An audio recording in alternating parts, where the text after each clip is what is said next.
সৌরদা, বাংলা নিউজগ্রাফে নমস্কার। প্রসঙ্গ হচ্ছে, আমরা দেখলাম গতকাল 21শে জুলাই, এবং 21শে জুলাই এবারে 4টে হলো সেভাবে দেখতে গেলে।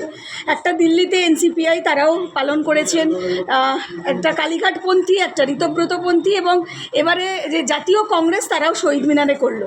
কিন্তু বিষয়টা হচ্ছে যে কালীঘাট তৃণমূলের যে মঞ্চ হয়েছিল সেখানে দেখা গেল রীতিমতন এই দুই ব্যানার্জির একটা দ্বন্দ্ব। এর আগেও কল্যাণ বন্দ্যোপাধ্যায় অনেক কথাই বলেছিলেন প্রকাশ্যে, কিন্তু মঞ্চে দাঁড়িয়ে মমতা বন্দ্যোপাধ্যায় এবং কল্যাণ বন্দ্যোপাধ্যায়ের একটা দ্বন্দ্ব, এবং মঞ্চ ছেড়ে তিনি বেরিয়ে গেলেন। কিভাবে দেখছেন বিষয়গুলো? এই দলটা মমতা ব্যানার্জি তৈরি করেছিলেন। এই দলটা কি করে ভাঙবেন সেটাও ওনার এখতিয়ার, পুরোটাই ওনার ব্যাপার।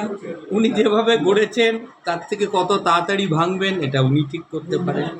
কিন্তু এখানে সাধারণ মানুষ হিসেবে আমার প্রশ্ন, যে কল্যাণবাবু ওনার দুঃসময়ে ছেড়ে যায়নি, ওনার দুঃসময়ে দলে এসছিলেন, সাথে ছিলেন, লড়াই করে গেছেন, কোনোদিন কিছু চাননি।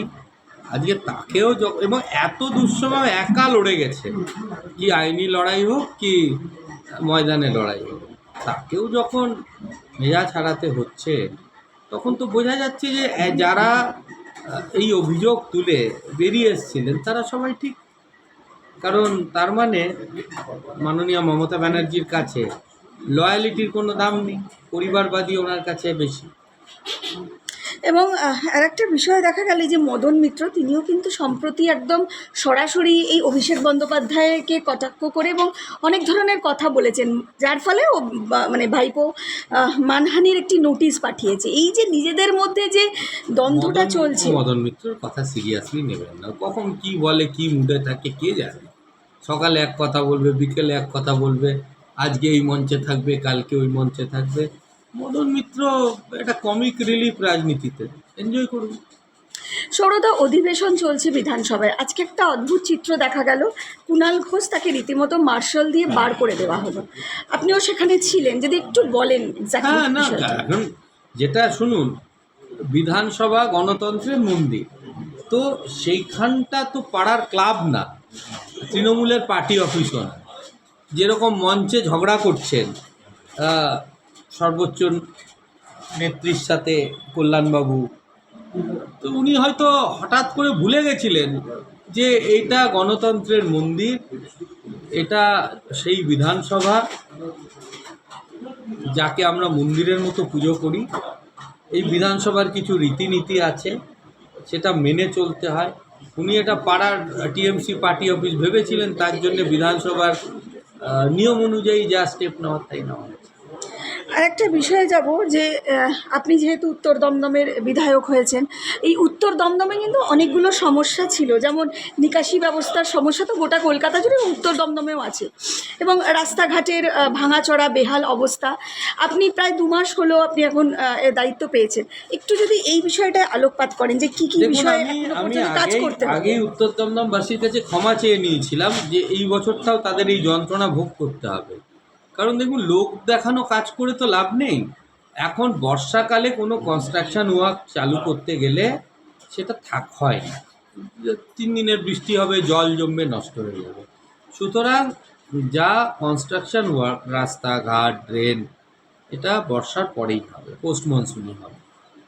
আগের থেকে তো অর্থমন্ত্রীর কেন্দ্র ছিল, তিনি যেভাবে এটা 12টা বাজিয়ে এসছেন, আজকে উত্তর দমদমের মানুষকে তার ভুগতে হচ্ছে, আমাকে তার এক্সট্রা পেন নিতে হচ্ছে সেটাকে ঠিক করার জন্যে। আর নিকাশি ব্যবস্থার জন্যে যে বেহাল অবস্থার জন্য দায়ী লেফট।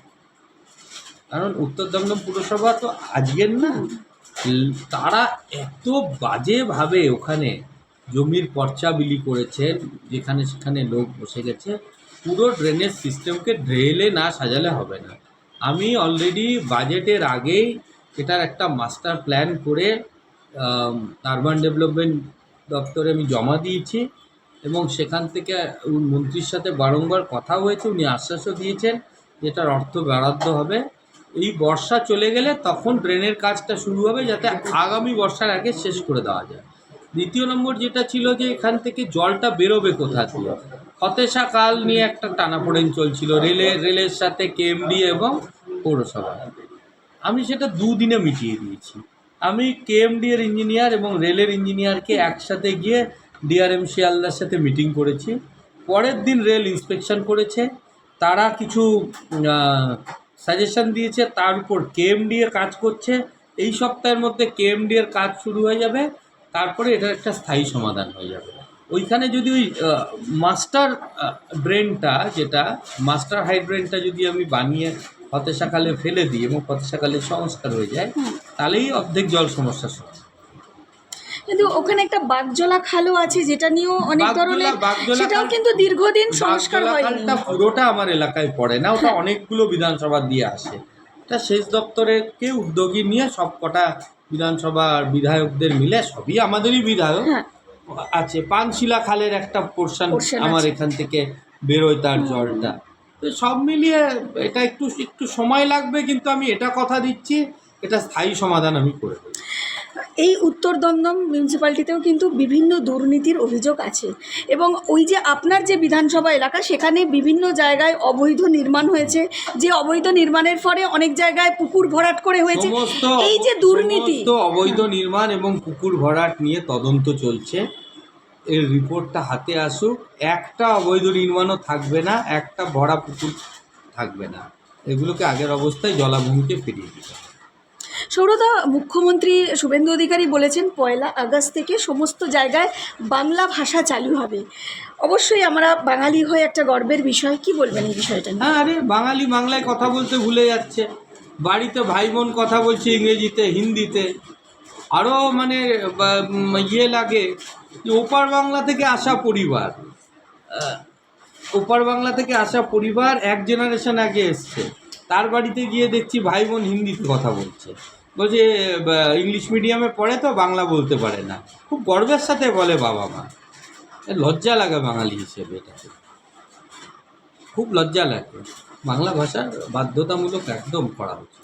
এবং আরেকটা বিষয় যে 25-26 তারিখের মধ্যে ক্যাগ রিপোর্ট বেরোবে, এবং মুখ্যমন্ত্রী এটাও বলেছেন যে যারা যারা সেখানে, যাদের নাম উঠে আসবে, একজনও বাদ পড়বে না। আজকে ট্রেলার মুখ্যমন্ত্রী দেখিয়ে দিয়েছেন, তো সিনেমার মহরতটাও মুখ্যমন্ত্রী করবেন, আমাকে কেন জিজ্ঞেস করছে? কিন্তু 21-এর মঞ্চে তো অভিষেক, আরে হিরোর এন্ট্রি তো হিরোই করবে, হিরোর এন্ট্রি সাইড ক্যারেক্টার থোড়ি করবে। যে ট্রেলার মানে টিজারটা দেখিয়েছে, হিরোর এন্ট্রি, ধুরন্ধরের এন্ট্রি তো ধুরন্ধরই করবে, ওটা তো সাইড ক্যারেক্টার। মানে তাহলে কি এবার মাথা ঢুকবে, মানে যেটা নিয়ে বাংলার মানুষেরও প্রশ্ন। 26 তারিখ 25 তারিখ অবধি ওয়েট করুন, অনেক কিছুই দেখতে পাবেন। কি আপনার বিধানসভার মানুষদের বা আপনার এলাকার মানুষদের উদ্দেশ্যে কি বলবেন? না, আমার এলাকার মানুষদের এটাই একটু ভরসা রাখুন, আমি যা যা প্রতিশ্রুতি দিয়েছি প্রত্যেকটা প্রতিশ্রুতি পালন করব। আমি খালি সময় কম হয়ে যাওয়ায় এইবারের বর্ষাকালটাও আপনাদের কষ্টে থাকতে হলো, তার জন্য আমি ক্ষমা করি। অসংখ্য ধন্যবাদ।